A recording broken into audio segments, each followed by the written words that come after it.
ସୃଷ୍ଟି ବନେଇଥିବେ ସେ ତିନିଟା ଜିନିଷ ଉପରେ ବହୁତ ବିଶେଷ ଭାବେ ଧ୍ୟାନ ଦେଇଥିବେ। ନମ୍ବର ୱାନ, ଯେତେବେଳେ ଖାଦ୍ୟ ଶସ୍ୟ ବନେଇଲେ ସେଥିରେ ଲାଗିଲା ଭଳିଆ ପୋକ ବି ବନେଇଲେ, ଛୋଟ ଛୋଟ କିଡ଼ା ବନେଇଲେ। ଯଦି ସେମିତି ହେଇନଥାନ୍ତା, ଲୋକ ଯେମିତି ସୁନା ରୂପା ହୀରାକୁ ସଜେଇ ରଖନ୍ତି, ଖାଦ୍ୟ ଶସ୍ୟକୁ ବି ନିଜ ସିନ୍ଦୁକ ଭିତରେ ସଜେଇକି ରଖିଥାନ୍ତେ। ନମ୍ବର ଟୁ ହଉଛି, ଯେତେବେଳେ ମଣିଷର ମୃତ୍ୟୁ ଘଟେ କିଛି ସମୟ ପରେ ଶରୀରରୁ ଦୁର୍ଗନ୍ଧ ଆସିବାକୁ ଲାଗେ। ଏମିତି କାହିଁକି ହୁଏ? ଯଦି ଏମିତି ହେଇନଥାନ୍ତା ତାହେଲେ ମଣିଷ କଣ କରିଥାନ୍ତା? ନିଜର ପ୍ରିୟଜନର ଶବଦାହ ବି କରିନଥାନ୍ତା, ତାକୁ ସେ ଘରେ ସଜେଇକି ରଖିଥାନ୍ତା।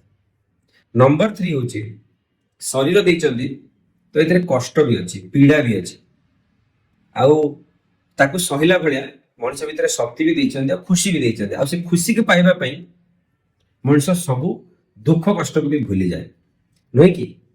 ତେଣୁ ଯଦି ଏମିତି ହେଇନଥାନ୍ତା, ଯଦି ଖୁସି ଦେଇନଥାନ୍ତେ, ତାହେଲେ ଆମେ କଣ କରୁଥିଲେ? ଜୀବନଭର ଅନ୍ଧକାର ଦୁଃଖ କଷ୍ଟରେ ହିଁ ବଞ୍ଚୁଥାନ୍ତେ, ନୁହେଁ କି?